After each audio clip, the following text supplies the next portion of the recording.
Native America is alive. Its roots stretch back more than 13,000 years to America's original explorers. New people who create a new world. From North to South America, distant peoples share one common belief: a deep connection to earth, sky, water, and all living things. We are a part of this forest as much as the forest is a part of us. All of our ceremonies illustrate that one notion of connectedness, not only with our fellow beings, the animals and other creatures, but with all of creation. From this deep respect for nature, people create great nations. There's a certain pressure in knowing that you're going to become chief. They grapple with war and peace. We were covered in darkness, so the peacemaker was sent by the Creator to stop this. And develop governments, from dictatorships to a democracy that will inspire the United States Constitution. This is the birthplace of democracy. How do Native Americans go from ancient explorers to the founders of America's first democracy?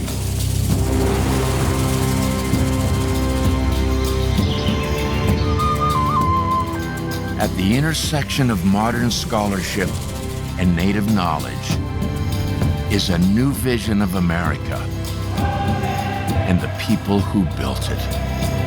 This is Native America.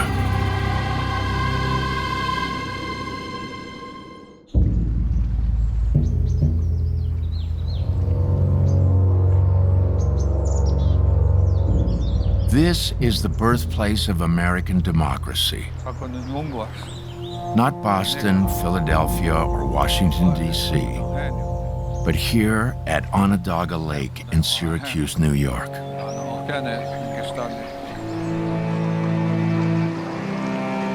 On these shores, Native Americans build villages of longhouses.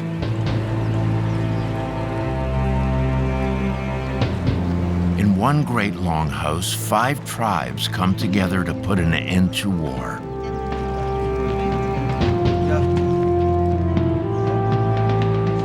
Around the year 1150, 600 years before the Declaration of Independence, they form America's first democracy. Their government will inspire the revolutionaries who create the United States. Thomas Jefferson and Benjamin Franklin had no idea of what democracy is till they came here. In the 1740s, Benjamin Franklin prints speeches from one of their leaders, Canasatigo, who encourages democracy for the colonists. Their chiefs advised the founding fathers at one of their first meetings. And the newly independent United States adopts a 13-arrow bundle into its official seal, echoing the Native Americans' 5 arrows that symbolize strength through unity. Their descendants still live in upstate New York as a sovereign nation, with their own passports and government. They are the world's oldest continuous democracy. We're trying to educate people who we are. Sid Hill is their chief of chiefs. His people are commonly known as the Iroquois, but that's a French name. The name that we call ourselves is the Haudenosaunee, people of the Longhouse. The Haudenosaunee story of creating the first American democracy is encoded in this, a tapestry of sacred shell beads called a wampum belt. If you look at the structure of it, it's very basic, it's very plain. It represents our way of keeping records. It's our history book. This one is known as the Hiawatha Belt. Since 1900, it has been in the hands of the state of New York. The tribe fought to get it back and today, for the first time in over 100 years, it returns to Onondaga Lake.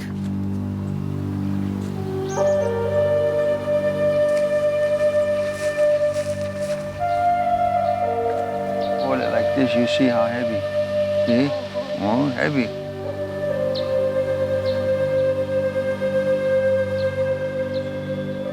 Whenever you touch this belt, you're greeting your ancestor. Tom Porter is a Mohawk spiritual leader. Our great-great-grandfather and great-great-grandmother made this belt. And they made it so that we won't never forget what they did, the law they made.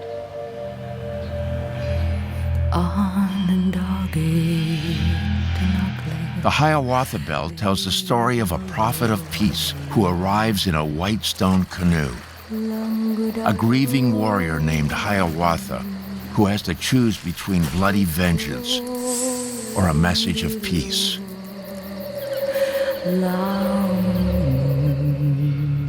And a powerful clan mother who must overcome an evil warlord.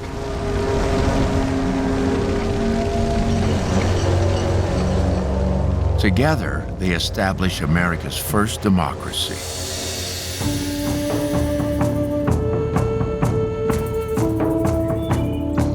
Haudenosaunee democracy grows out of a long history of people living on this land. More than 13,000 years ago, small groups of hunter-gatherers spread out quickly across the virgin continent. They developed both a scientific understanding of the cycles of the earth, sun, and stars, and a spiritual connection to nature, earth, sky, water, and all living things.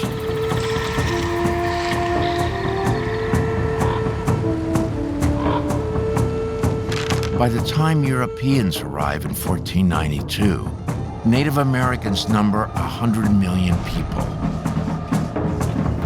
They live in diverse societies, from nomadic tribes to monumental kingdoms, from dictatorships to democracies. How do Native Americans draw inspiration from the natural world to create great nations?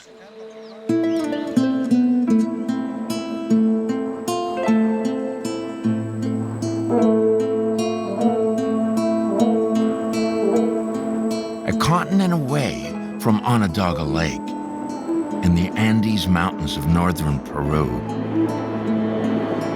thousands of people take part in a revolutionary social experiment.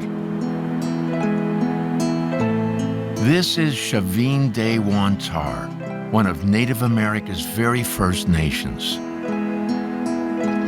The temple constructions of Chavin is what I would call the building of a whole new world. Chavin has one of America's first monumental structures built of stone, dating back to 1300 BCE. Chavin is only about the size of 2 football fields, but projects influence over an area the size of California. Okay. Archaeologist John Rick sees this community as a tipping point in America's history. They're using new technologies. Cut stone is particularly prominent at Chavin. People are working granite in ways that people haven't before this time period.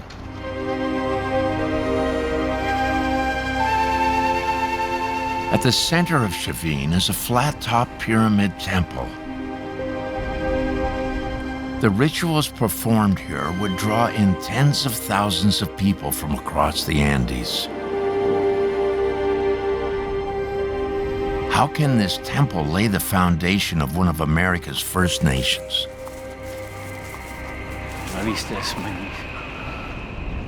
Part of the answer lies beneath the temple in a mysterious maze of tunnels.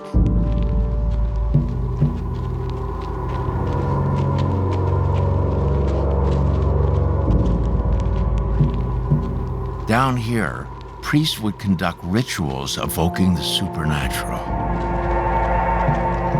Chavin has this emphasis on underground space. The tunnels have multiple levels, staircases leading between them, and channels that lead from the interior space to the outside world.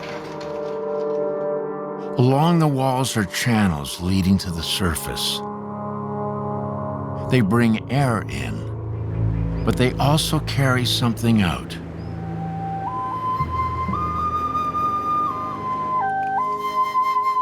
Music.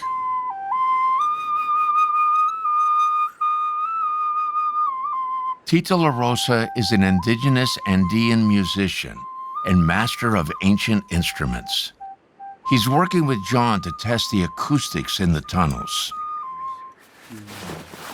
Tito has brought instruments similar to those excavated at Chavin.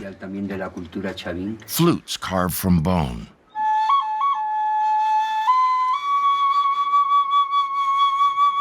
Whistles carved from stone.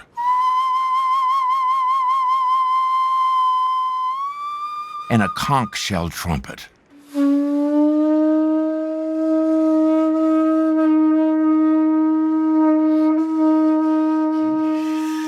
Qué fabuloso, ¿no? Sí, como evocativo, un lamento evocando. No es un instrumento musical. El pututo es un portal de abrir lugares que estuvieron cerrados dentro tuyo. Entonces, el pututo abría las ceremonias en la cultura chavín. The sound of the conch shell is central to one of Chavin's most important rituals.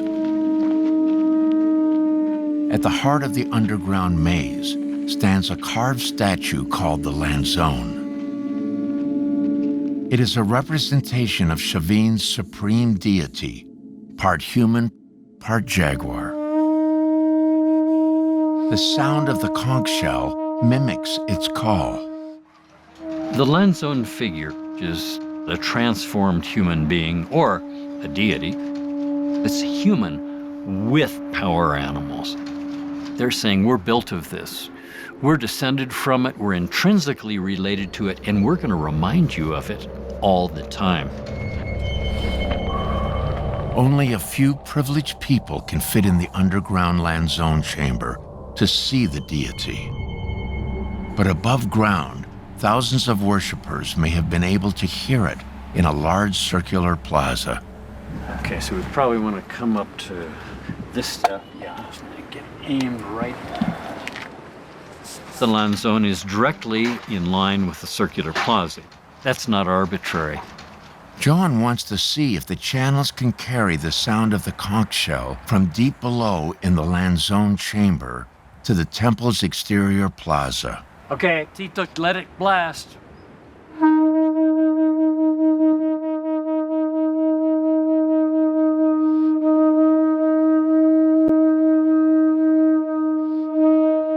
Wow. Coming through. Yeah, it's real clear.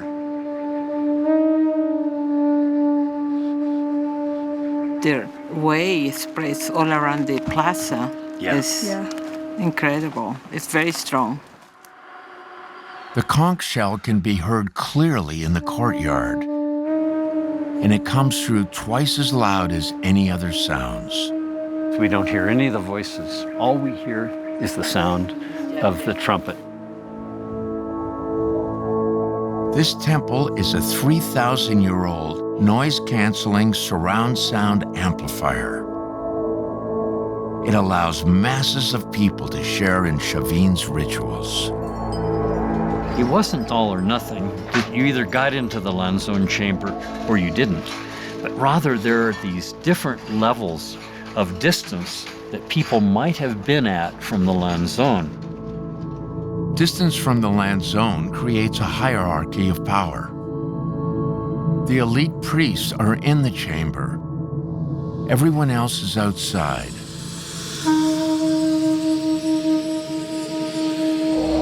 But through sound, they all participate in shared rituals. Chavin is part of something that's going on throughout many areas of the New World. This development of sociocultural complexity, of leadership and authority, people saying we are not all created equal. They are establishing common ideas about what differentiates human beings and why some are more in a position to command than others. The priests of Chavin create a shared experience centered on powerful sounds and symbols from the natural world. It transforms priests into leaders and people into citizens. Chavin isn't just the architecture of a temple, it's the foundation of a government.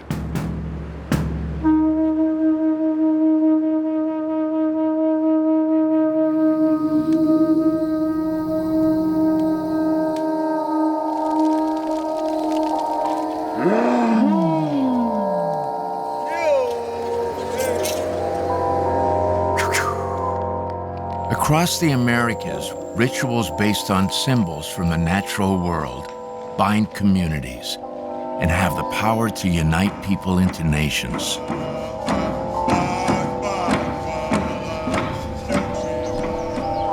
For the Haudenosaunee in Northeast America, that symbol is the shell of the wampum belt. What you're gonna do is add 3, and then put on your other purple.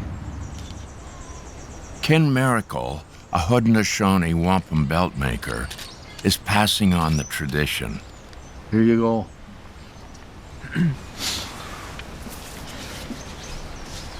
We all have gifts. We're not put here for nothing. Someday you'll find that. When you start growing, you'll find things. It's like the light turns on. Ken and his protégés are making a replica of an ancient belt. Just keep on pulling it right through. Yeah, like that. Wampum beads are very delicate. They'll break easy, and you may get frustrated. Well, when you put them together, they're strong. They all support one another. It's like when we put all our people and all our nations together, they're strong. They're using glass beads, but the original is made from shells. The word wampum means white shell beads. They weave together rows of the strong beads on a loom. The patterns create meaning. Wampum is a way of portraying words that we put into the wampum. If there's a story behind that, it's part of our history, is right in there. The Hiawatha Belt tells the story of the Haudenosaunee's legendary founding and wampum's power to heal. Before the Haudenosaunee create their democracy, they were 5 warring tribes living in an area of what is now upstate New York: the Seneca, Cayuga, Onondaga, Oneida, and Mohawk. We were in turmoil. We were covered in darkness. So the peacemaker was sent by the Creator to stop this. The color of the wampum beads in the Hiawatha Belt represents this period of war. The purple represents the time period of loss and of grief when this warfare was taking place constantly within our Confederacy. The story recorded in this belt begins in the midst of these wars.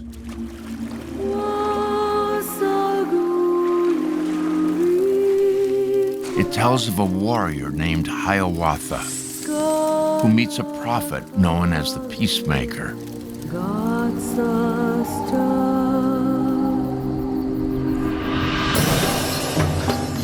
Hiawatha ta hajero tene tini hadiro no shoni tu wasagari honyo. Nekti tikna hoyata wanene Hiawatha. Agwegu saguyo oguma ya guni ya te. Tadotar ho wasagoryo ti wasaguda anar ho.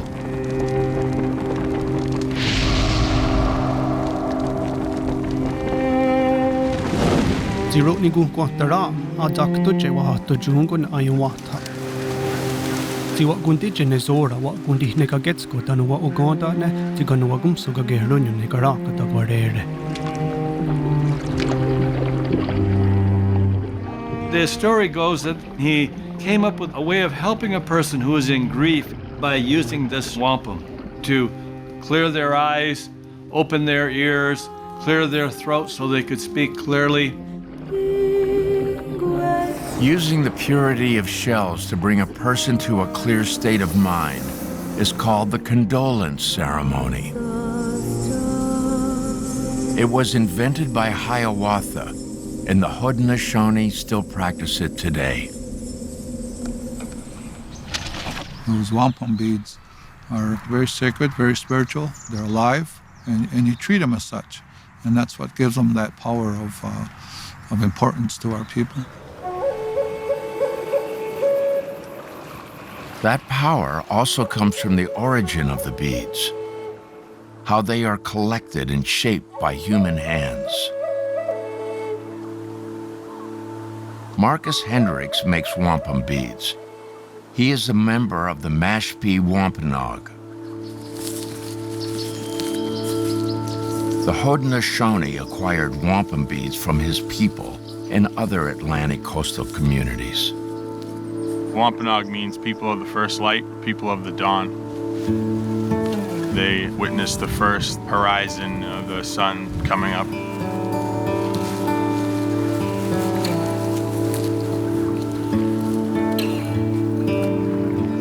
The first step to making wampum is gathering shellfish in his ancestral waters off Cape Cod. When I come out onto the water, there's a connection to my ancestors, a relationship that goes through my blood and my veins. The shells of quahog are the raw material for wampum.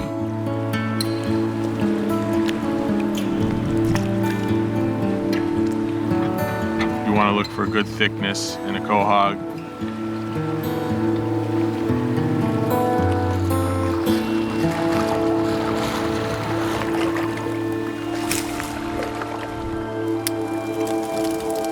The fire is both the first step in a gratitude offering and prepares the quahog to be opened. I was taught really young to take the time to give thanks and say a few prayers to the Creator. We do that anytime we're harvesting anything from Mother Earth. Marcus uses traditional methods to transform the shell into wampum beads, refining raw shell until it can be strung together into a wampum belt. Each bead took a lot of hours and a lot of manpower. Each strand probably would have taken a year to make. When strung into a belt, wampum empowers the person holding it as a representative of their people.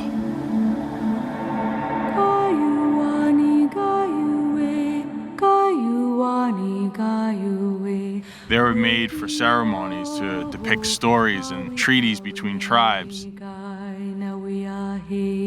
So if I was to go visit another nation, I would bring the belt to show that there's a close bond between the nations.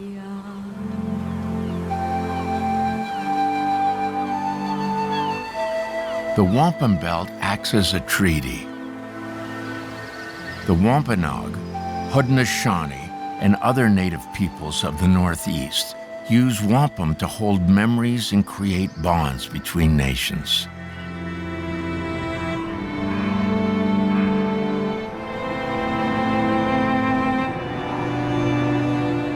In the Pacific Northwest, memories and ties that bind are embodied in one of Native America's most iconic structures, totem poles.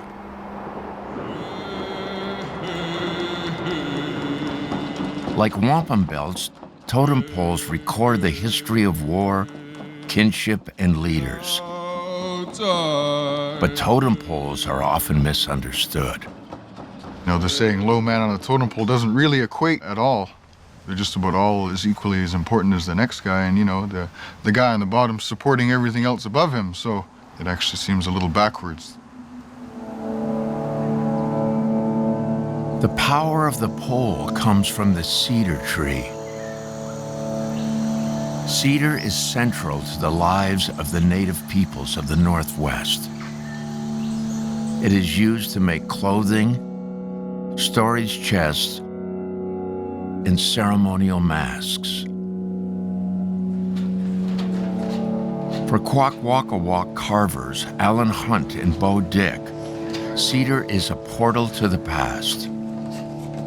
There's a certain relationship that our people have with the cedar tree. It reconnects us with our ancestors, with our story, with our identity, and it's just really sacred to us.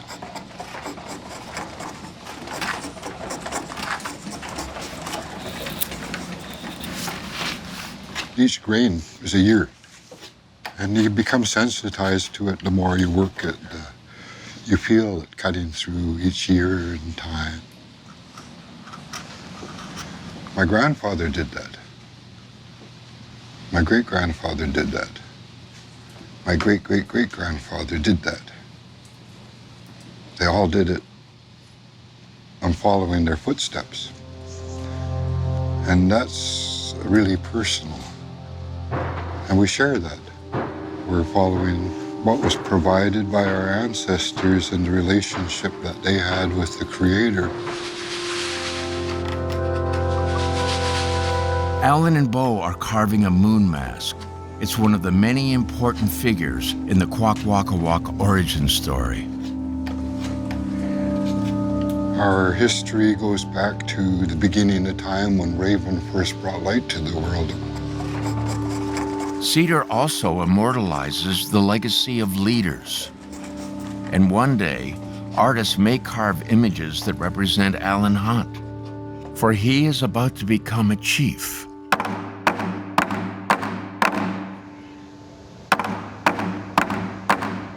Final preparations are being made in the Fort Rupert Big House on Vancouver Island. Kwakwaka'wakw chiefs are named through either the mother or the father's line. Alan will replace his grandfather as chief in a ceremony called a potlatch.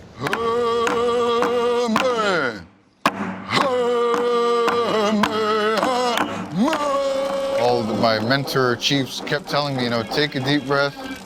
We've all been through it. It's going to come together. And now here it is. It's coming together, and it's going to be all right, and I'm breathing deeply.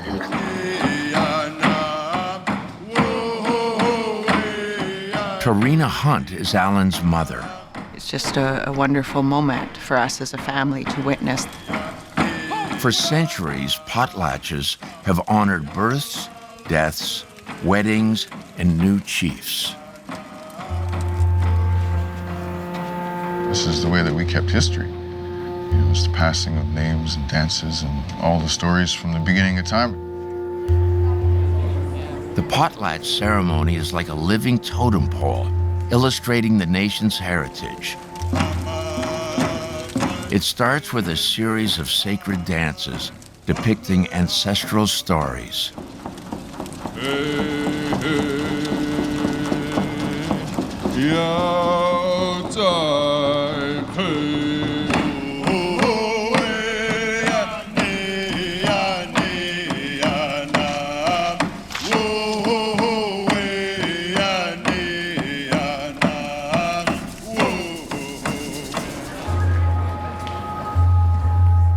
Everyone in the room receives a cedar crown.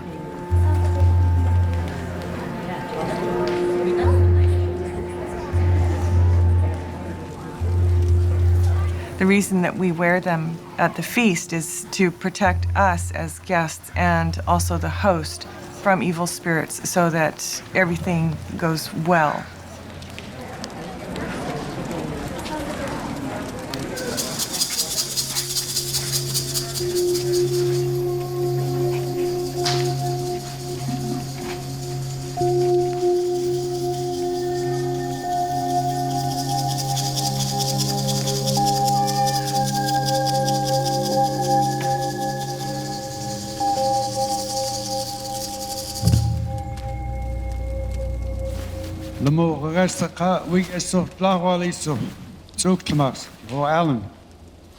Alan's uncle places a cedar headpiece on him, anointing Alan a new chief.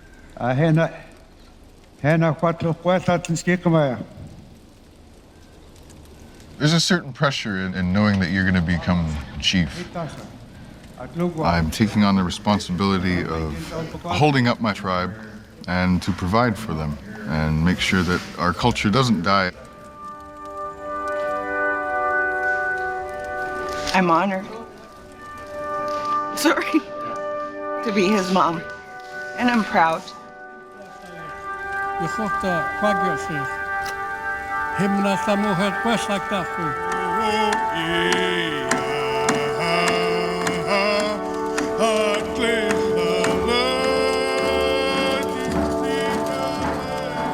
There's something really magical that comes into play when the host is humble and not pinned to this idea of chieftainship as being prestige.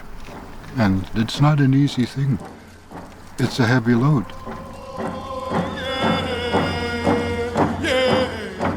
From the moment that they put the cedar ring on me, it was an electric moment. To feel so connected with such an old history. You know, the baton's been passed to me, and now it's my job to carry it well and pass it on to my children.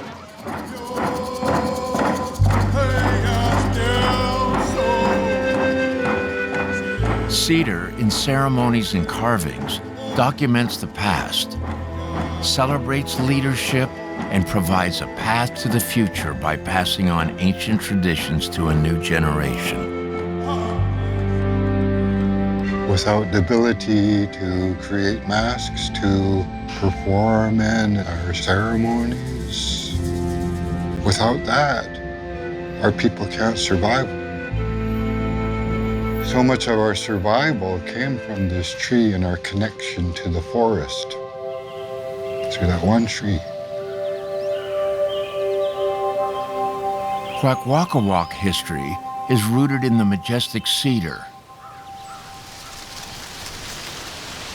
For the Haudenosaunee, ideals of government are embodied in a tiny plant, corn. Today, the Haudenosaunee are beginning their harvest. The crew is led by Angie Ferguson. She's on a mission to keep the food of her ancestors alive and the health of her nation strong. Through colonization, we grew away from eating what our bodies were accustomed to. And not only are those foods part of our health and nutrition, but those are part of our spiritual entities that keep us who we are. Angie is returning to traditional seeds and farming methods developed over thousands of years.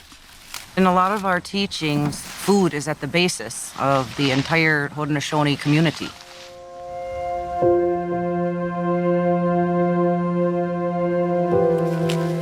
For the Haudenosaunee, corn is more than a crop. It's a teacher.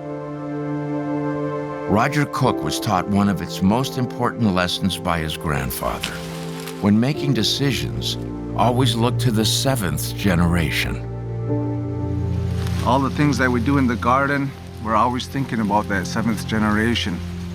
It's a lot of hard work to put into the corn so that our children that we don't even know yet, our grandchildren, will have this. That's how far ahead we have to look. Haudenosaunee ancestors didn't simply focus on feeding themselves and their children. They planned centuries ahead. It's a strategy that changed the world. 10,000 years ago, there was no corn, only a tiny weed called teosinte. Over hundreds of generations of careful observation and seed selection, it was developed into corn. And that's only the beginning. Native Americans feed a population of 100 million people by developing new foods from wild plants. The potato, the tomato, peanuts, chocolate, and dozens of varieties of beans and squash. Today, these crops provide 60% of the world's grown food. But for Native America, corn is king. It's the power behind one of the ancient world's most advanced societies, the Maya. From 250 to 900, Maya city-states thrive across what is now southern Mexico, Guatemala, and Honduras.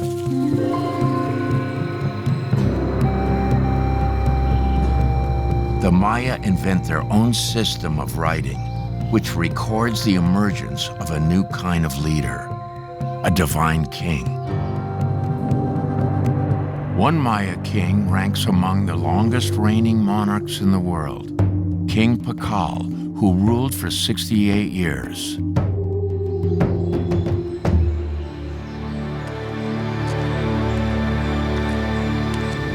Art historian Mary Miller has come to his capital city in search of the key to his success.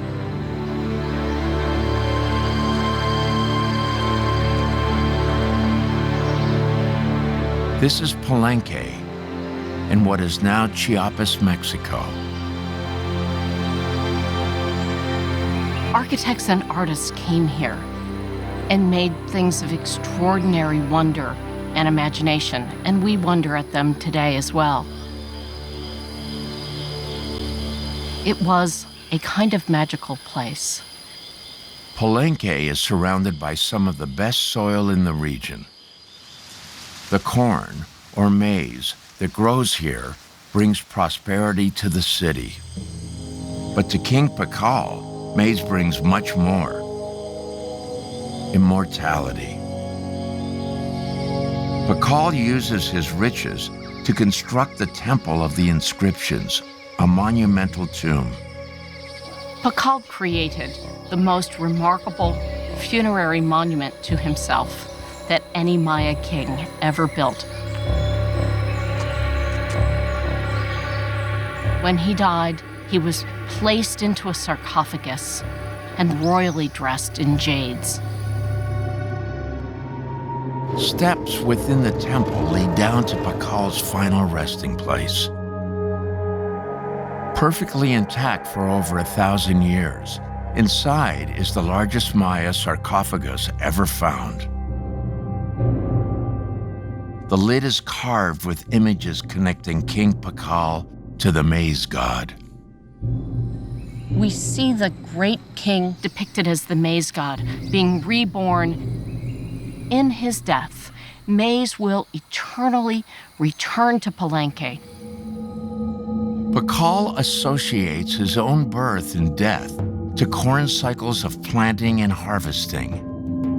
He assures his people that as the maize god, he will return in a never-ending cycle of birth, death, and resurrection, and with each cycle provides sustenance for his nation. Pakal takes a simple crop and elevates it to a religion. At the heart of Maya religion, the most fundamental notion is that man is maize. And as the maize plant flourishes each year, so too does humanity.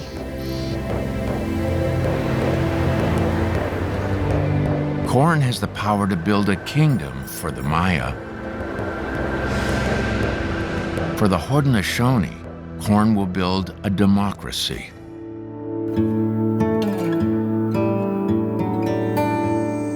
The inspiration is an ancient farming method called Joheco, or the Three Sisters. Our three sisters, the corn, beans, and the squash, are all meant to grow together to help each other out. Planted together, the Three Sisters are a farming miracle.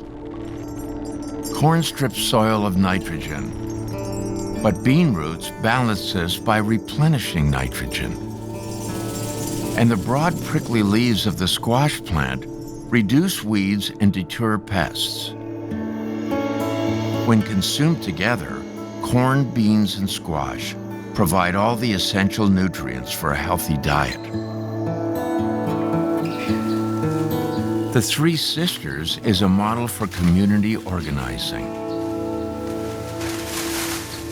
In our communities, you need people that can stand tall, like the corn, and they need people to assist and hold them up, like the beans.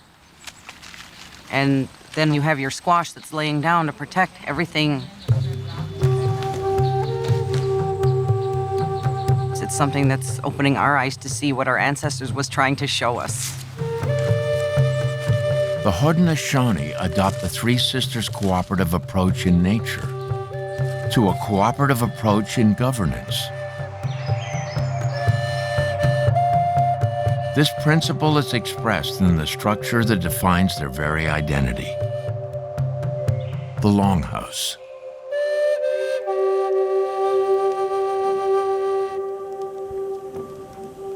Pete Jemison is an elder from the Seneca people. The Haudenosaunee, what that translates to is that our people built an extended house. And when we're talking about this house that they built, it's not just the longhouse that we actually live in. It is the idea that each of the nations take up the issues that are confronting the community, and they try to come up with solutions. Leaders from the warring tribes come together in a longhouse and form the Grand Council of Chiefs. It is America's first democratic legislature. Inspired by Hiawatha the Peacemaker, the council votes to end war among their nations. Hiawatha no Kronoshonit wonja taroro ge nero di enersu. Onio de aga kayo ko haga ganyo ke haga tano so dinundwane aga. Skanagara seratsu wahni gueni ne asabodi ni guhragwe nuni tano skatle ahadi tohayo.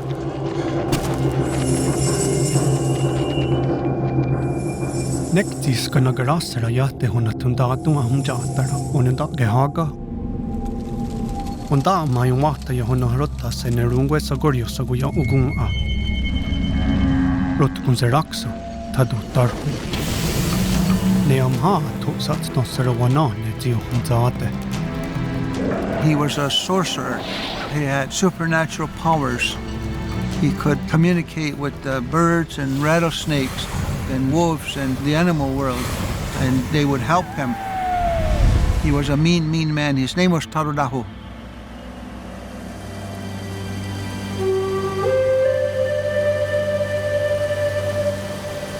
To convince Tarudaho to join the new confederacy, Hiawatha and the Peacemaker seek a powerful ally.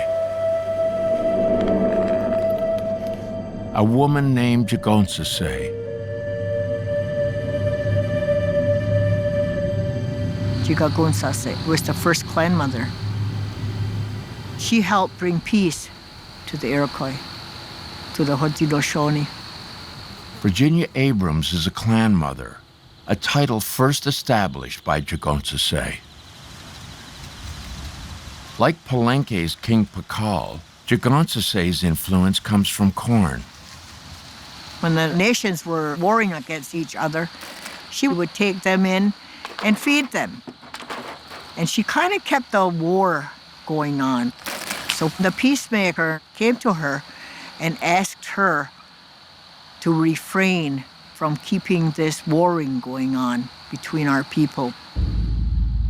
Jigonsase's stockpile of corn perpetuates the bloodshed by feeding the warriors. The peacemaker strikes a deal with her. If she can stop the war, she can choose the chiefs. Jigonsase wa kunwadia daniyandago ohnere sumaranum kwizerake. Oneki wa hagwini hari hoyena neskona.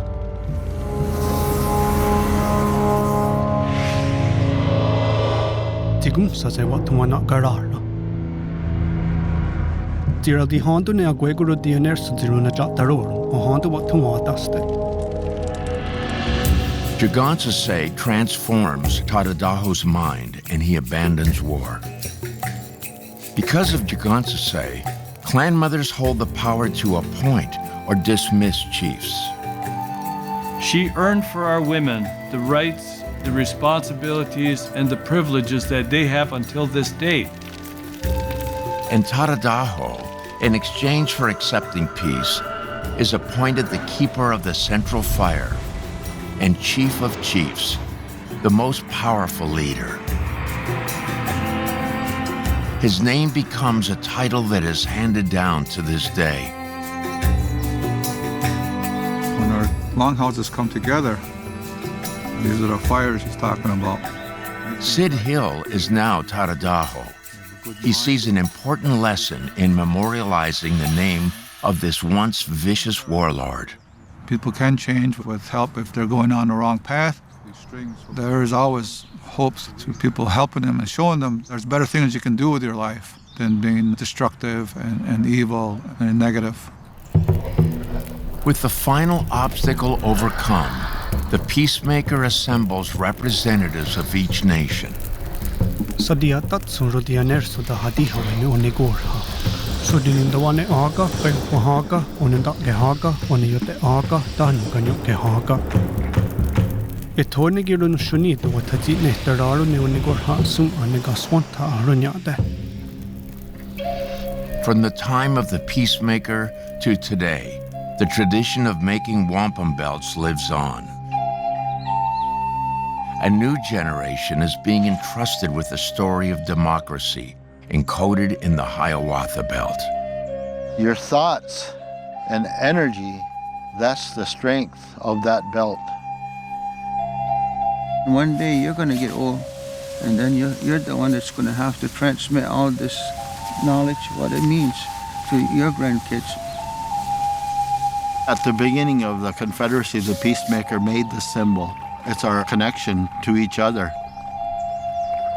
When I hold this Hiawatha belt, what it means to me is that we're a united nation.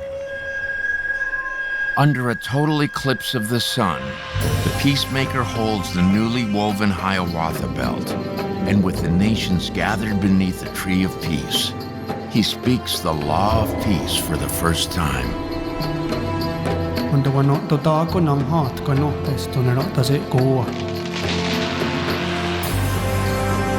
Ti Josué gwego yung quadrio stacco yung guadi. Nuwe ang titawa no dota ne zonera does it go da no tono da we tiwa kwari wayena na gainere go.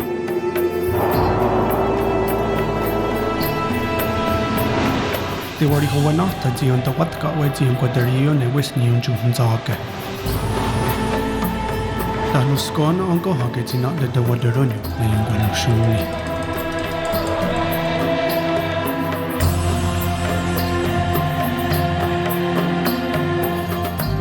The reading of the Great Law and the weaving of the Hiawatha Belt established the Haudenosaunee Confederacy. It's a form of government that doesn't rule people, but rather serves people. It's this principle that inspires Benjamin Franklin and other framers of the Constitution to create their own government of the people, by the people, and for the people. In 1988, the U.S. Senate passed a special resolution recognizing the influence of the Haudenosaunee democracy on the U.S. Constitution. The Council of Chiefs meeting in the Longhouse is similar to Congress. Tadadaho parallels the presidency. And the clan mothers are like justices on the Supreme Court. They too serve for life, but have an additional power. Clan mothers can choose and impeach the chiefs. It is a three-branch system of government that looks strikingly familiar.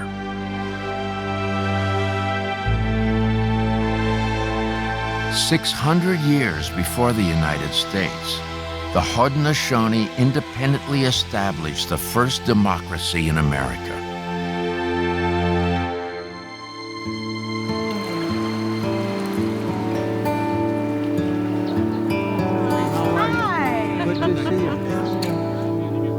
Today, the Haudenosaunee gather on the shore of Lake Onondaga, the place where their journey from war to peace began. All these leaders would work together to come up with a solution. They build their confederacy based on profound lessons and symbols from nature. Mother Earth never lacked nothing. They had a perfect world. But like a treaty between nations, they believe they owe nature something in return, to take care of all living things. Water and air and all the natural things that make the world that we live in is held sacred by all indigenous people. And every human being comes from an indigenous people. This ceremony is an appeal to honor that responsibility to nature. For Onondaga Lake, the birthplace of democracy in America, is among the world's most polluted. Everybody's concerned these days about the condition of the waters, the condition of Mother Earth. It's a concern throughout the world. That was put there for everybody to use, and nobody has the right to take that away from anybody. It's not just the water.